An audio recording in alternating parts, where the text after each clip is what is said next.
Before Elizabeth Miller became a household name in our town, before she dominated the tennis courts and effortlessly commanded attention, our lives briefly intersected in ways neither of us realized at the time. I remember the first time I saw her, not in high school, not on a tennis court, but years earlier, on a humid August afternoon at the town's annual summer festival. We were children then, barely 10 years old, and I had just lost a tug-of-war competition. As I sulked near the lemonade stand, she sprinted past me, her blonde ponytail swinging behind her, laughing as she chased after her brothers. She was fast, even then, her strides long and confident. That summer, my father took me on my first visit to Miller Manufacturing, where he had worked as a machinist since before I was born. I didn't fully understand what he did, only that he came home each night smelling of metal and grease. As I wandered through the plant, mesmerized by the towering machines, I caught sight of a girl my age standing near the offices, arms crossed, as she argued with a receptionist. Even without knowing her name, I could tell she was accustomed to getting her way. Years passed before I saw her again, this time in middle school. By then, she had transformed into the girl everyone wanted to be or be with. I was just another face in the crowd, too scrawny, too quiet to be noticed. My days were spent sketching machine designs in the margins of my notebooks, while hers revolved around training for the next big match. When high school arrived, the distance between us grew wider. Elizabeth Miller and I attended the same school, though I highly doubted she ever noticed me. She grew into her confidence early, tall, athletic, and exuding an effortless charisma that made her the center of attention wherever she went. In contrast, I was slow to develop, remaining short and wiry well into my teenage years. Practically invisible in the sea of students, while Elizabeth reveled in her striking appearance, embracing every opportunity to stand out, I withdrew into loose-fitting jeans and oversized t-shirts, attempting to fade into the background. At the start of each school year, other girls would eagerly anticipate her latest fashion statements, while no one paid the slightest attention to mine. A standout tennis player since age 10, her height and strength made her a force on the court. Gym class for me was a nightmare. I was always picked last, but I found solace in running in cross-country. It was just me against the distance, and I thrived. Elizabeth's social life was a whirlwind of dates with athletes and wealthy guys. Mine was non-existent. While she arrived each fall in a new car, I rode the same bicycle all 4 years. Due to our last names, Miller and Mullen, we often sat next to each other in class. In 4 years, she spoke to me once, handing me a test with a curt here. Her family owned Miller Manufacturing, a business employing over 160 people, including my dad, a machinist. At graduation, Elizabeth sat beside me in a revealing prom dress. I struggled to keep my composure, she noticed, smirking at my discomfort. After high school, I pursued process engineering. Later, I read she'd earned a full-ride tennis scholarship. Her name frequently appeared in the sports section. College changed me. I shot up 5 inches, gained 50 lbs of muscle, and grew into my confidence. By junior year, I'd proven myself to women, too. During winter break, I attended a party. Elizabeth was there, still stunning, but completely drunk. Her boyfriend of a week made crude comments, prompting her to slap him and storm off. With everyone else too wasted, she turned to me, the only sober one, and ordered me to take her home. The next morning, she woke up in my arms, then immediately panicked. "What the hell? What are you doing in my bed?" I cut in before she could. Spiral. "You were wasted. I stopped you from getting into a random taxi, cleaned you up after you puked in my car, and made sure you didn't pass out in your own vomit. Most importantly, I didn't touch you." She studied me, tension easing. "I must have really gone overboard. Do I know you?" I chuckled. "Yeah, Jeff Mullen. We sat next to each other all through high school. I was the geek in oversized shirts. Recognition flickered. "No way. I remember you always got better grades. I copied off your tests." I smirked. I know I let you. It was the only way I could talk to you. We both laughed. She sighed, rubbing her temples. Well, now that I know you're not a psycho, I could use some coffee and toast. Coming right up.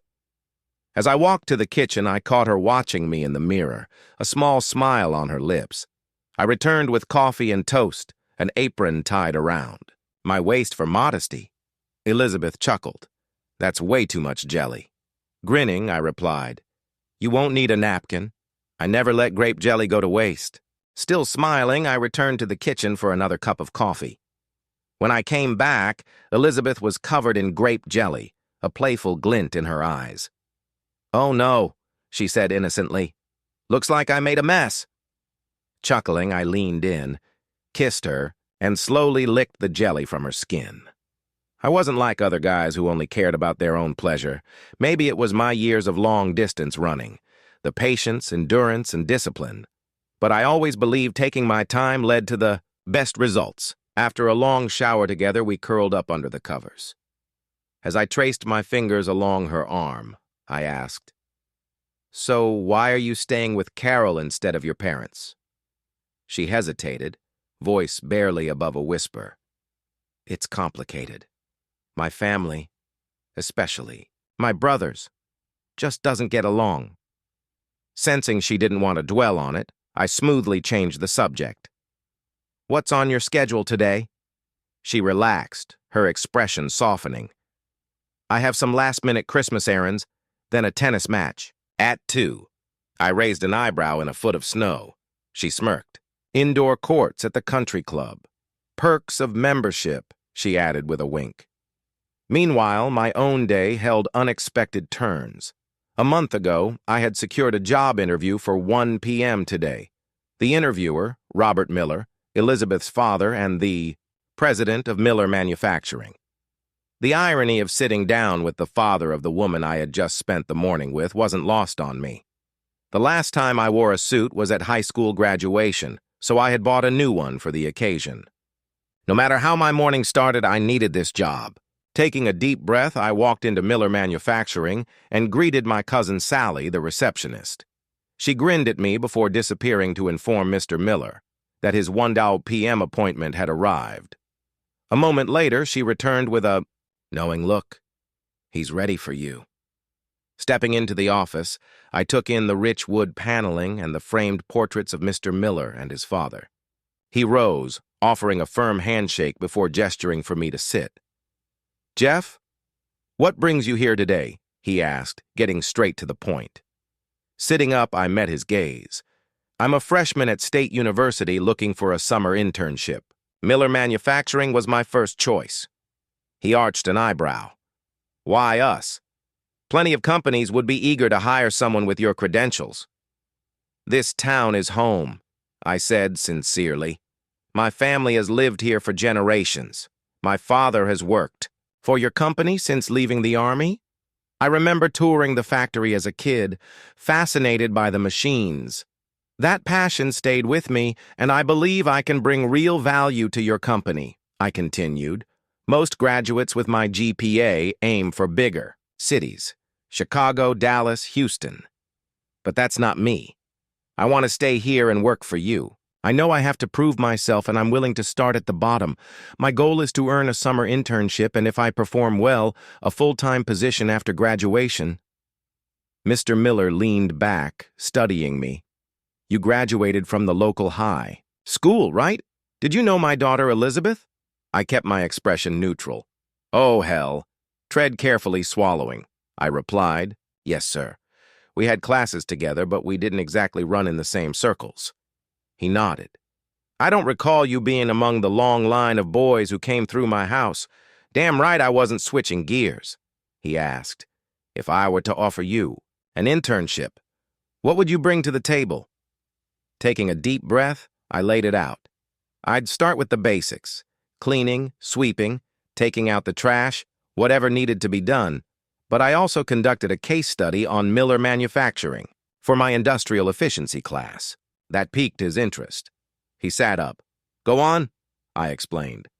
Your factory shuts down daily at 4 p.m. for cleaning and restocking. You're paying top-wage employees, guys earning $12 an hour to handle tasks that could be done by lower-wage workers, at $5 an hour. My proposal is to extend production until $5 p.m., letting those employees stay productive. Then bring in interns and lower-wage staff for cleanup. I glanced at him. As long as their hours stay under 40 per week, you'll cut costs while maintaining productivity. His eyebrows lifted. You actually ran numbers on this? Yes, sir. I have a full report. He smirked. Haven't copyrighted it yet, have you? I grinned. Not yet. He chuckled. All right, Jeff. Let's talk numbers. How much will all this brainpower cost me? This summer? My approach is simple, sir. Start me at minimum wage. If I prove my worth, I'll earn raises based on performance. He nodded approvingly. I like that mindset. Fresh ideas like yours could be exactly what we need. Consider yourself hired as our first summer intern. Do you want me to send over a contract? I stood and extended my hand. No need, sir. Your handshake is good enough for me. With a firm grip, the deal was sealed. As I stepped out of Mr. Miller's office, I exchanged a knowing glance with Sally at the front desk, walking outside. A surge of triumph washed over me, one of those rare moments when everything aligned perfectly. Confidence buzzed through me. I felt unstoppable. Still riding the high, I headed straight to the country club to catch Elizabeth's tennis practice. The moment I walked in, I was met with the sharp crack of rackets meeting balls, volleys exchanged with speed and precision. From my quiet spot, I watched Elizabeth in her element, fast, powerful, relentless. No shot went unanswered, no movement wasted. I felt a surprising sense of pride. Somehow, I was now a part of her life, a thought that still felt surreal. After securing the set, she wiped her face with a towel and took a sip from her water bottle. Then she spotted me. Even in my suit, she recognized me instantly, flashing, a smile and waving me over. The second I stepped onto the court, she greeted me with a kiss. I love that you actually came to watch me play. Grinning, I teased. You're burning a ton of energy out here. How about I take you to dinner so you can refuel? She laughed, eyes sparkling. Sounds like a plan. Pick me up at 6:30. I'll be there. That evening, over pizza and beer at Leonie's, hours slipped away as we talked. All it took was a question, and Elizabeth opened up like she had been waiting. For someone to really listen. Tennis wasn't just a sport to her, it was her future. She dreamed of going pro, competing at the highest level, and eventually coaching, unlike past relationships where guys only cared about one thing. She admitted it meant a lot that I actually showed interest in her life outside the bedroom. But when the conversation shifted to family, her mood darkened. My brothers work for my dad, she said flatly. One's a sleazy salesman, the other a spineless accountant. She spoke about her father with a mix of respect and distance, acknowledging his relentless work ethic but pointing out he practically lived at the factory. Her mother, though, was a different story. She's unbearable, Elizabeth said bluntly. Makes life miserable for everyone. That's probably why my dad never comes home. Sensing this was a sore subject, I steered the conversation elsewhere. Then, out of nowhere, she smirked. So what's with the suit? You do know tennis is a casual sport, right? I chuckled. I actually know a little about tennis. I've played, just not at your level. But the suit. I had an interview today for a summer internship. If things go well, I'm hoping for a full-time job after graduation. She leaned in, intrigued. How did it go? Really well, I said, confidence returning. I got the position. I start in June. Then came the one question I had hoped to avoid. What company? I hesitated. No way to sugarcoat it. Miller Manufacturing. Her smile vanished. Wait, what? You had a meeting with my father? Before I could respond, she jumped to conclusions. Unbelievable. Were you just using me to get close to him? Seriously? She pushed her chair back, ready to leave, but I reached across the table and took her hand, firm but steady. Sit. Her eyes widened, startled by my tone. Keeping my voice calm, I continued. Elizabeth, I scheduled that interview weeks ago, long before you even remembered my name. We reconnected days ago and we slept together after we already made plans. You knew I was studying industrial engineering. What other company in this town could I possibly work for? This is just a coincidence. Please take a second and think before assuming the worst. She stared at me, her gaze sharp, but she didn't walk away. Slowly, she sat back down, taking measured breaths like a tennis player, resetting after a lost point. After a long pause, she finally spoke. I hear you. But come on, what are the odds? You suddenly show up the day before you're supposed to meet. My dad the same day we start dating. That's way too convenient. I sighed. Look, your name came up, but only in passing. Her eyes narrowed, and he asked if we were in the same class. I said yes, but that we didn't hang out in the same circles. That's it. She waited, sensing there was more. I hesitated, then admitted. He also mentioned he didn't. Remember me being one of the many guys who showed up at your house? Elizabeth studied me, weighing my words. Then slowly her posture relaxed. You know, I actually appreciate that you told me up front. If my dad had mentioned it first, I probably would have assumed the worst. I nodded. That's why I'm telling you now. She exhaled, frustration melting. But let's be real. This is going to get complicated. How do you think this will affect us? I reach for her hand again. I don't know, but I do know I enjoy being with you. You're one of the most interesting people I've ever met. And I want to see where this goes. Whether or not I work for your dad doesn't change that. If he doesn't want me there, he can fire me on my first day. But I don't want something this trivial to get in the way of us. For the first time since the conversation started, she smiled. You're determined. I'll give you that. You have your path.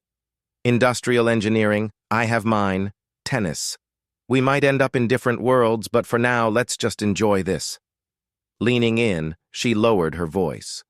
Speaking of which, let's go back to my place.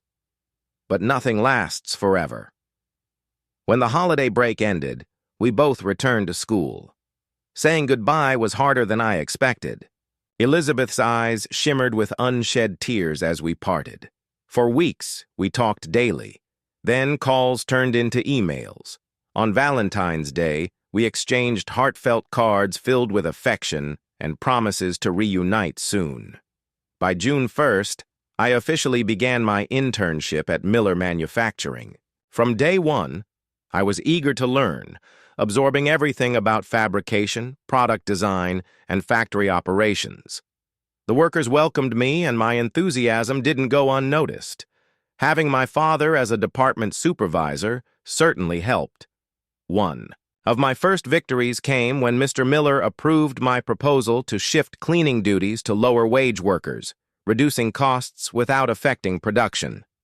Seeing my ideas implemented so quickly was both validating and motivating. One afternoon in mid-June, I was pushing a broom across the shop floor just before closing when a familiar voice called out, dripping with playful mockery. A janitor. My boyfriend is a janitor. How humiliating. I turned to find Elizabeth standing, there in a breezy summer dress, looking effortlessly stunning. Moving toward her, I went in for a hug, but she held up her hands, smirking. Oh no, I don't hug dirty janitors. Leaning on the broom handle, I grinned. Fair enough. But what if this janitor is also an ambitious intern? Would that earn me a hug? She pretended to consider. Maybe, but only if he takes me to dinner. I laughed. Deal. Time and place. 6, my parents' house. She arched a brow. I'm not sure you'll even find your way to the nice side of town, but if you're not there by 6:05, I won't wait. With a teasing smirk, she spun around and walked away, the hem of her dress swaying just enough to make my coworkers chuckle at our exchange. But I wasn't joking. I had a dinner date and I wasn't about to be late. By 5:45 p.m., I parked outside the Miller estate through the peephole. Elizabeth saw me arrive but didn't immediately open the door. All right.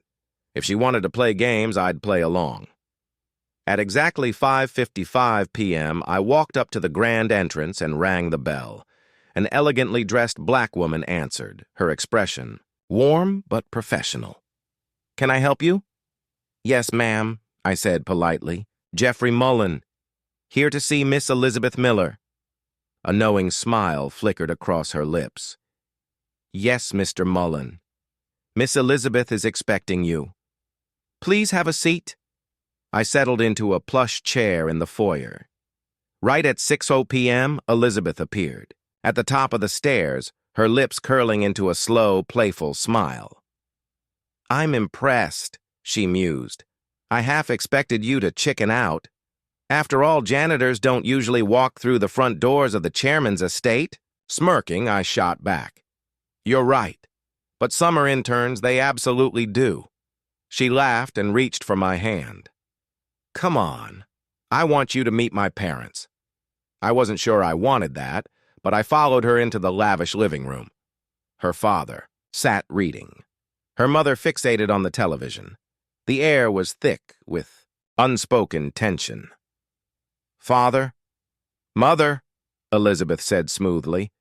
"Meet my companion for the evening, Mr. Jeffrey Mullen." Turning to Mr. Miller, I nodded. "Good evening, sir," he smiled. "Good to see you, Jeff." I then turned to her mother. "A pleasure to meet you, Mrs. Miller." A sharp scoff escaped her lips. "This is your guest, the janitor." Her sneer was barely concealed. I expected better. Elizabeth didn't miss a beat. "Oh, don't worry, Mom.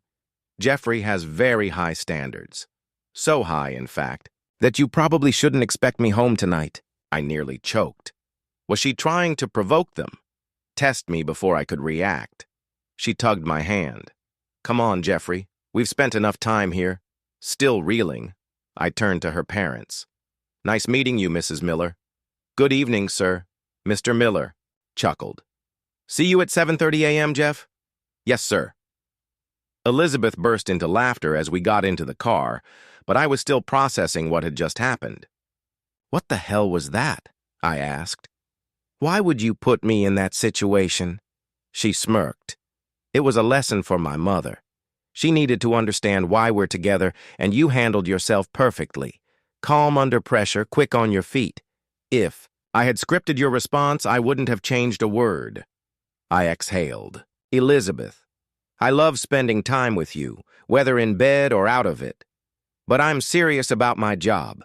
Your father's company is important to me, just like tennis is to you. I need you to respect that. I support your ambitions. I need the same in return." Her expression softened slightly. "I'm used to getting my way, Jeff, but I'll try to be more mindful of how my actions affect you."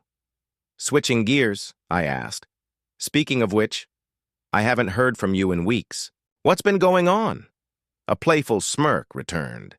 "They say absence makes the heart grow fonder. Was that the answer you were looking for?" I shook my head.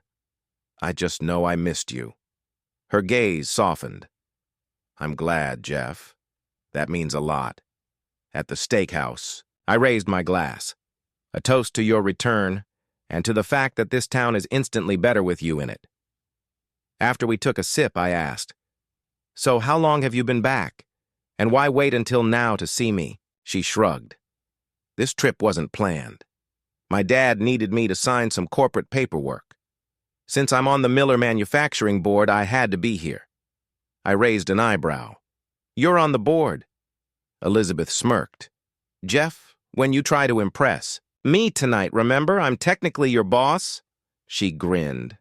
"I'd hate to give you a bad performance review." Feigning surprise, I said, "Oh, really? I had no idea. She saw right through me." "Oh, come on. I know you did your research before starting at Miller Manufacturing." I clinked my glass against hers with a knowing smirk. She was right. I already knew she and her brothers owned 30% of Miller Manufacturing, while senior employees held another 10%. What she might not have realized, though, was that her father retained full control over voting rights.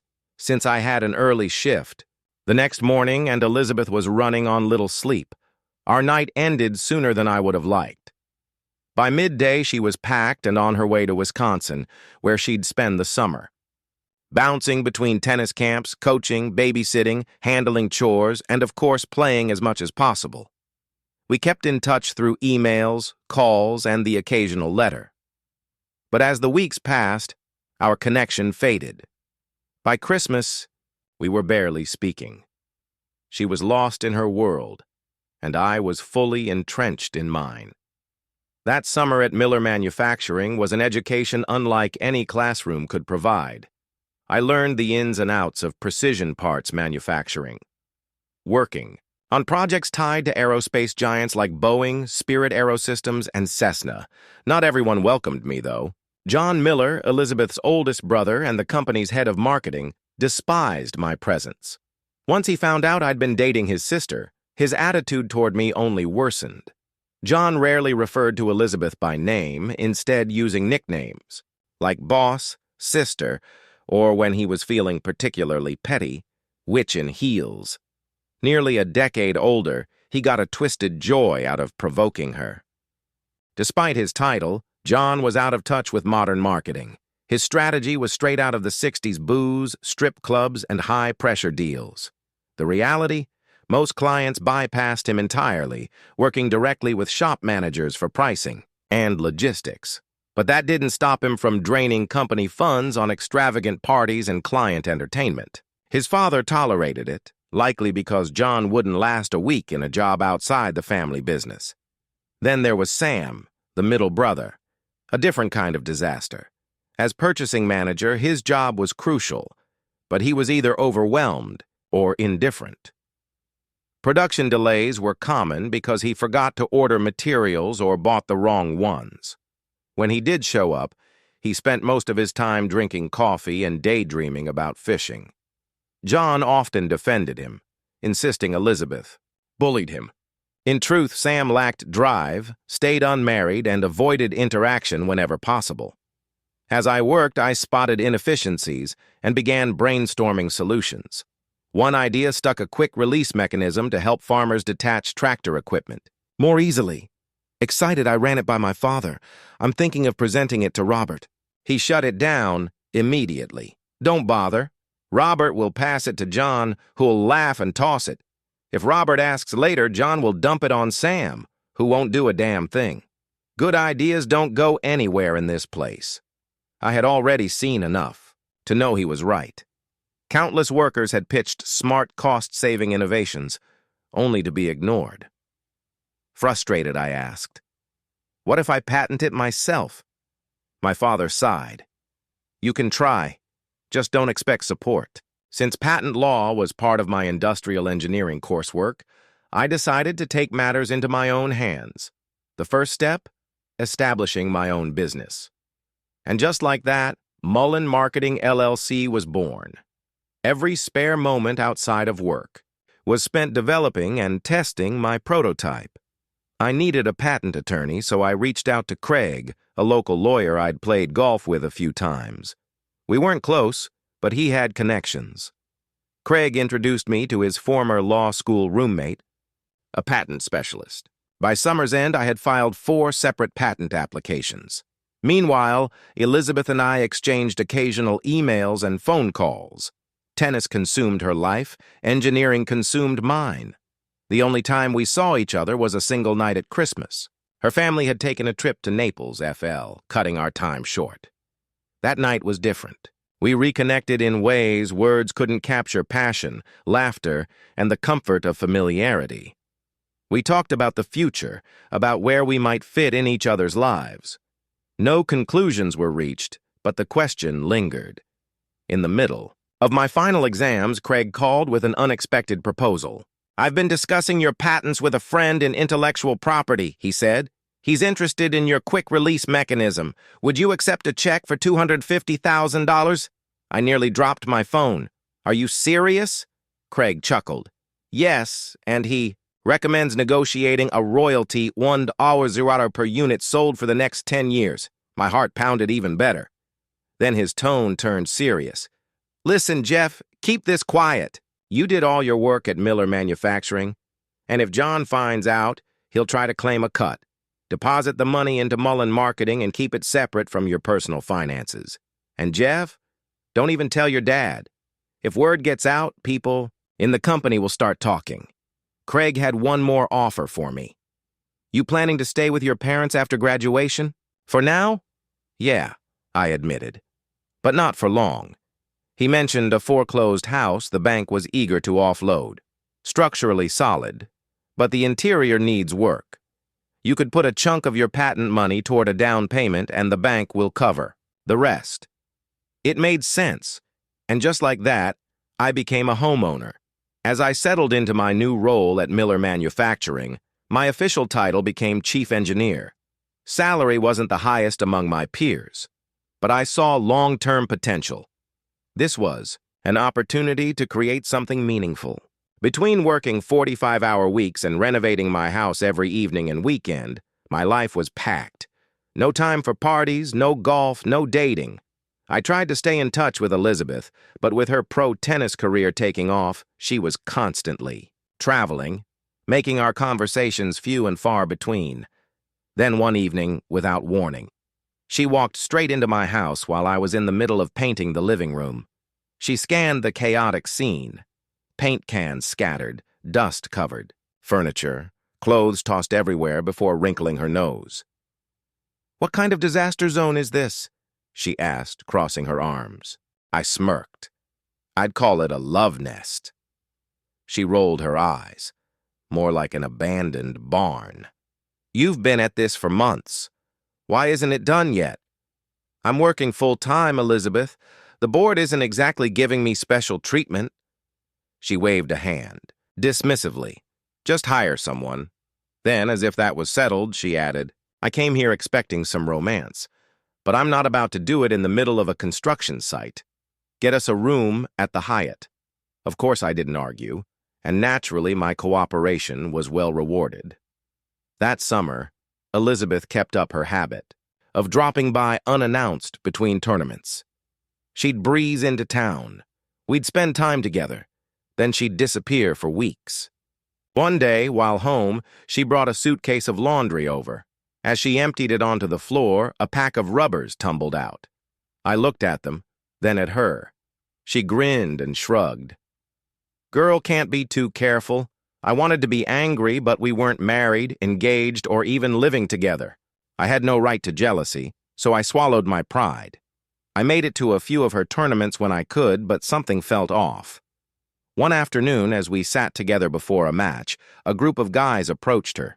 She dismissed them quickly, and they left with vague apologies like, "Oh, right, forgot. Sorry about that. It didn't sit right." Had I not been there, the conversation would have gone very differently. Meanwhile, my career was thriving. I implemented efficiency improvements at Miller Manufacturing, making the plant more productive and profitable. The deeper I got into operations, the more ideas I had for patents. By the end of my first year, I had saved a substantial amount. My arrangement with Miller Manufacturing was simple. When I developed a new product, I covered the material costs and paid standard wages to build prototypes. In return, Miller Manufacturing got first dibs on the production run. Ironically, I brought in more business than their so-called marketing director. When Elizabeth came back again, my house was finally taking shape. But something was different. She wasn't her usual confident self. She seemed restless, uneasy. She had suffered an injury while traveling. No longer covered by her father's medical insurance. She was stuck. Time off meant losing prize money, and she wasn't eager to go back to her parents' house. An idea hit me. "Why don't you marry me?" I blurted out. She blinked. "What?" "You'd have health insurance, a quiet place to recover, and you'd be with someone who loves you." I half expected her to laugh it off. Instead, she placed her hands on my face and whispered, "That's really sweet, thoughtful. You know what? I think I'll take you up on that offer." That was not the response I had anticipated, but I wasn't about to complain. A stunning, passionate woman who loved me and just happened to be wealthy. What could possibly go wrong? Planning the wedding was a disaster. Elizabeth and her mother had always clashed, but this was full-blown war. Her mother wanted a grand social event to impress her elite circle. Elizabeth wanted something small, surrounded by her tennis community and sorority sisters. At one of the so-called planning meetings, their arguing got so intense that no one even acknowledged my mother, let alone asked for her input. Mrs. Miller still called me janitor boy. Eventually, my mother walked out. No one noticed. No one cared. Elizabeth and I exchanged a glance and silently agreed. Vegas eloping was the best decision we could have made. We were happier than ever. I focused on my career. She traveled for tournaments, and whenever she came home, we had exactly what we needed from each other. She wasn't making much money, but she managed fine, thanks to her quarterly dividends from Miller Manufacturing. One day, I joked, considering I'm the one making those dividends bigger, maybe you should share a little with me, she smirked. You're lucky I haven't fired you and reassigned you back to janitorial duty. A few weeks later, I got a frantic call from Elizabeth. She was sobbing, barely able to form words. Do you want me to come? I asked. She said yes immediately. That night, I was on a plane. When I arrived, she was on the couch, an ice pack resting on her elevated leg. She had either torn or severely sprained a ligament. We decided it was best for her to come home and recover properly. Our doctor suspected a strain, but scheduled an MRI to be sure.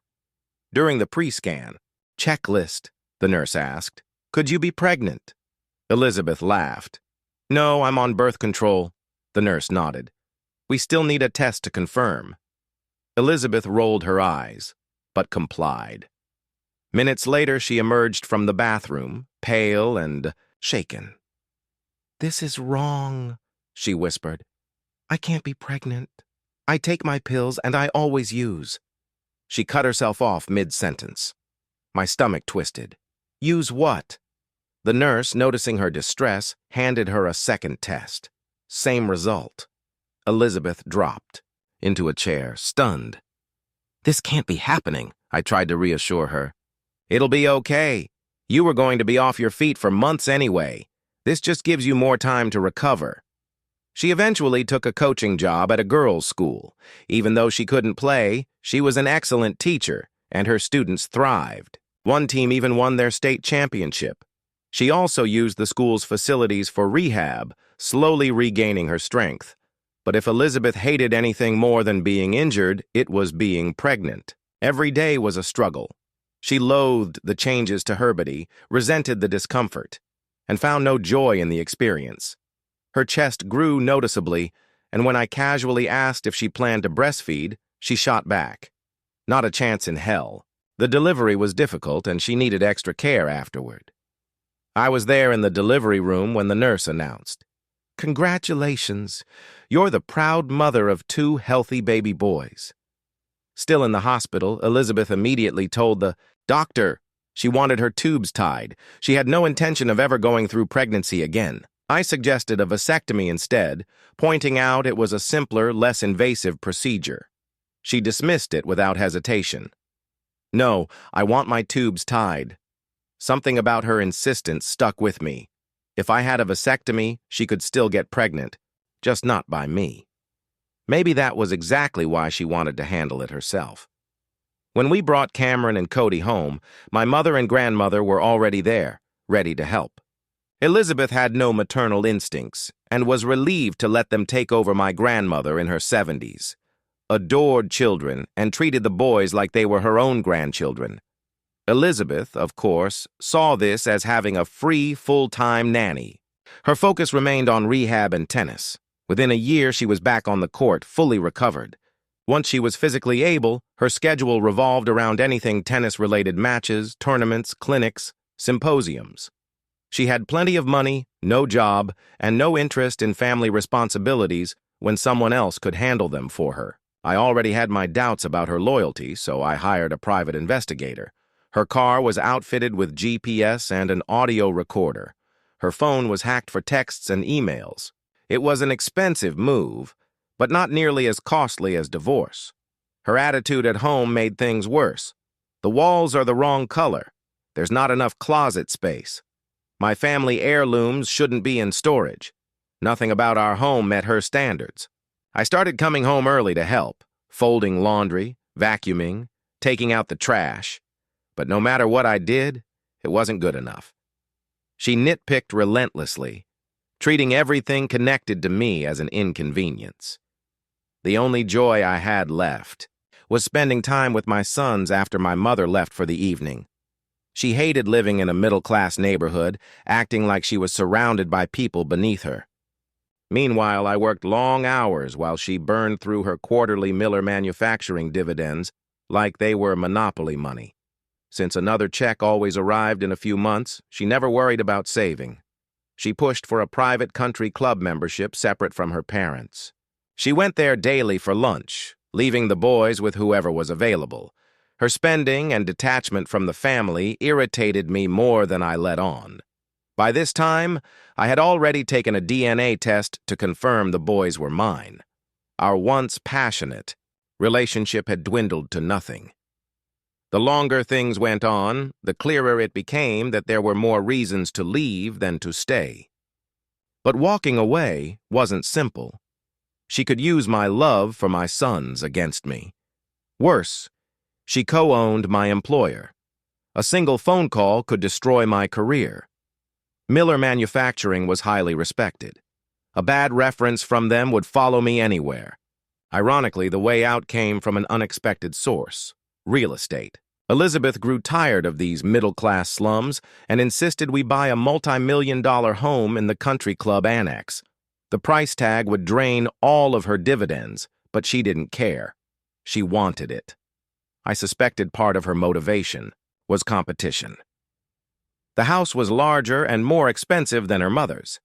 While securing high-end CNC machines for my company, Mullen Machine, I also negotiated leasing agreements with Miller Manufacturing.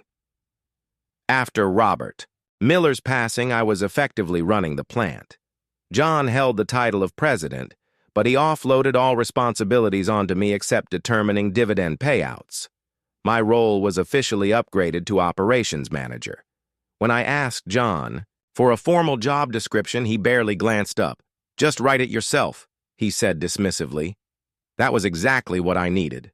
With Craig's help, I drafted a description that gave me extensive operational control, including authority over equipment acquisitions, a key factor in keeping Miller competitive.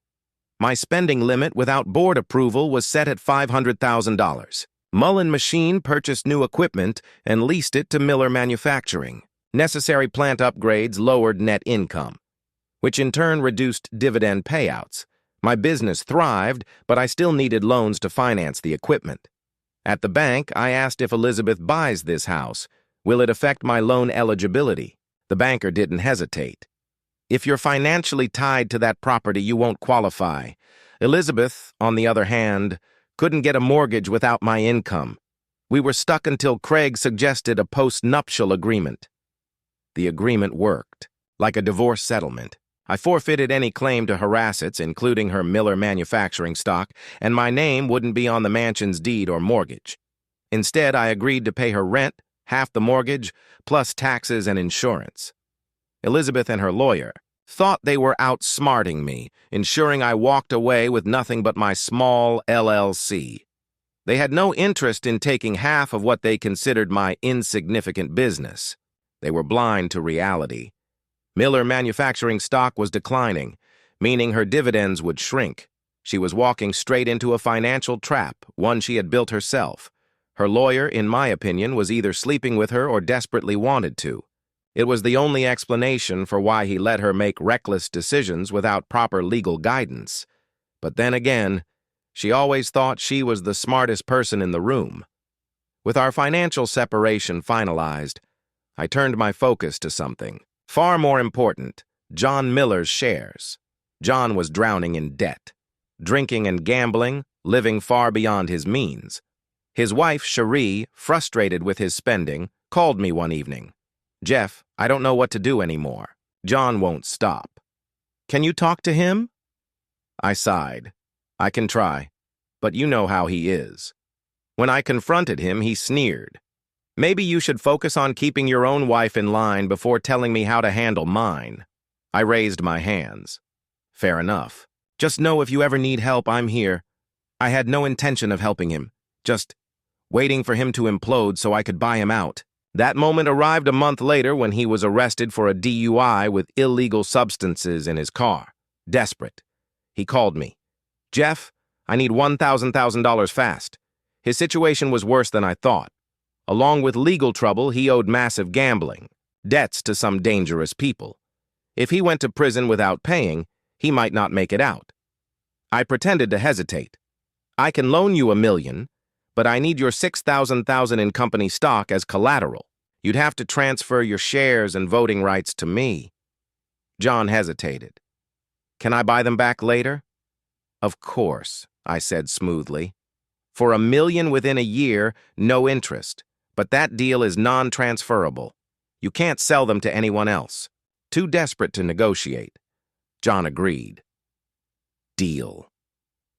After covering his debts and legal fees, he had just enough left to move to Las Vegas, where he insisted he would become a professional gambler. That was all I needed to know. He'd never be in a position to buy his shares back. To finance the deal, I used my Miller Manufacturing stock and Mullen Machine shares as collateral. Craig handled the legal paperwork and congratulated me. I now controlled 40% of Miller Manufacturing, including employee-held shares. I only needed 11% more for a controlling majority. Sam Miller, meanwhile, was barely present. Some days he didn't show up at all. Other days he just sat in his office, staring blankly out the window. One afternoon, I stepped into his office and asked, "You okay, Sam?" He let out a heavy sigh, rubbing his temples. "I can't do this anymore," he admitted. "It's too much pressure. My doctor has me on the highest dose of antidepressants, and it's not helping. Jeff, I have to get out before this job ends me." I nodded, leaning against the desk. "What do you really want to do?" For the first time in years, a spark flickered in his eyes. "I just want to disappear into my house in the woods, hunt, fish, no stress, no responsibilities, no people." An idea formed instantly in my mind. "Would you sell me your shares?" Sam shook his head. "I tried, but no one wants to buy 30%. Not with John and Elizabeth involved. They'd screw over any minority shareholder. And if I sold, I'd have to figure out how to invest the money wisely to make it last." I leaned in slightly. "What if you don't sell the shares outright? Instead, I pay you a fixed amount every month for the rest of your life, and you transfer ownership to me." His eyes widened. "You'd really do that?" "Absolutely." He hesitated. "How much?" I met his gaze. "What do you need to live comfortably?" Sam thought for a moment. $10,000 a month would be more than enough. "Done," I said. "I'll handle the paperwork. You can clean out your office and resign whenever you're ready." Relief washed over his face. "Thank you, Jeff. You have no idea how much this means to me." Craig nearly burst with excitement when I told him the plan. "Jeff," he grinned, "Sam would have to live another 50 years for this deal to equal the value of his shares. And let's be honest, he won't last 10.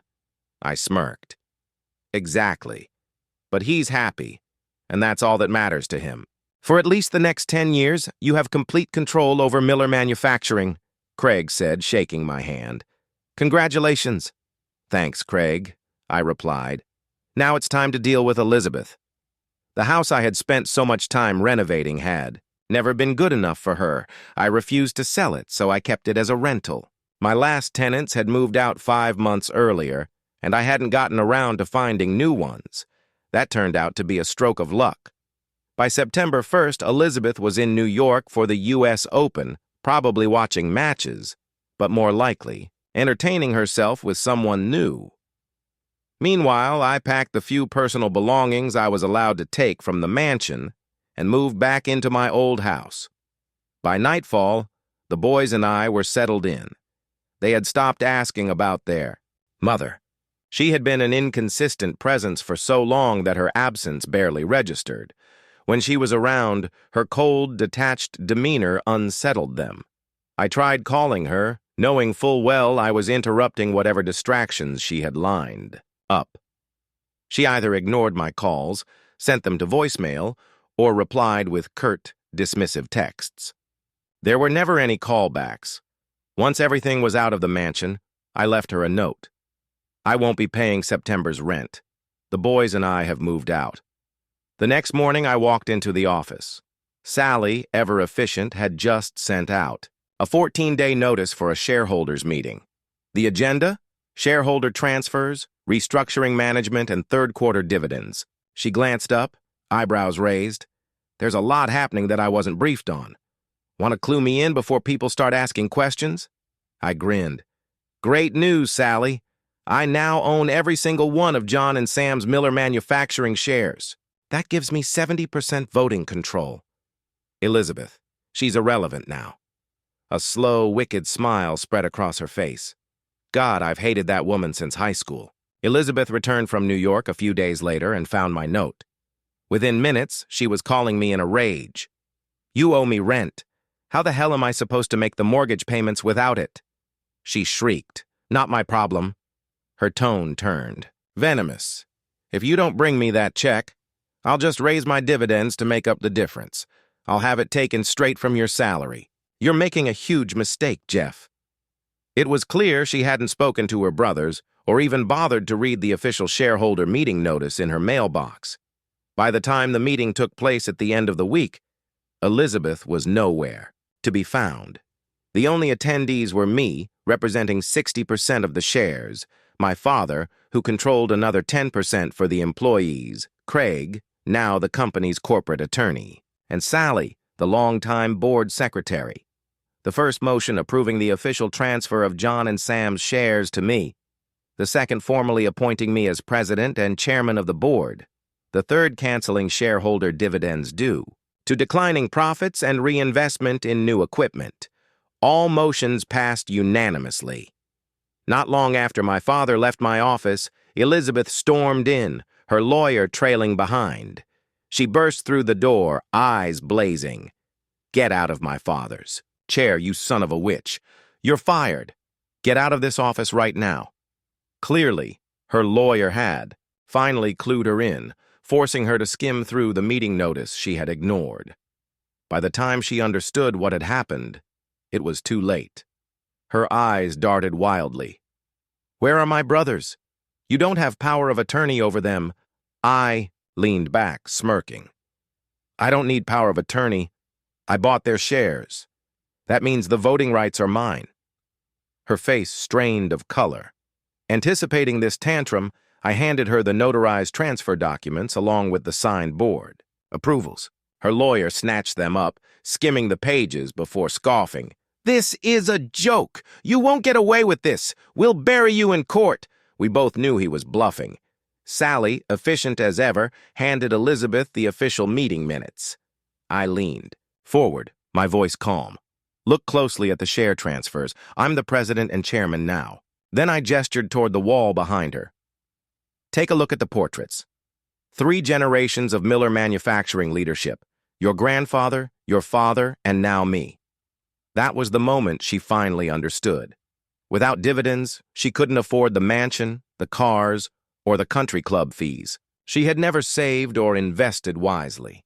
Her entire financial future had been based on quarterly checks that no longer existed. Desperation flickered across her face, but she quickly masked it. Jeff, let's talk about this over dinner, she said smoothly. I'll have your favorite steak delivered from the country club. Come over at 6:30 and we can work through the details. I don't think either of us really wants a divorce. We should think about what's best for the children.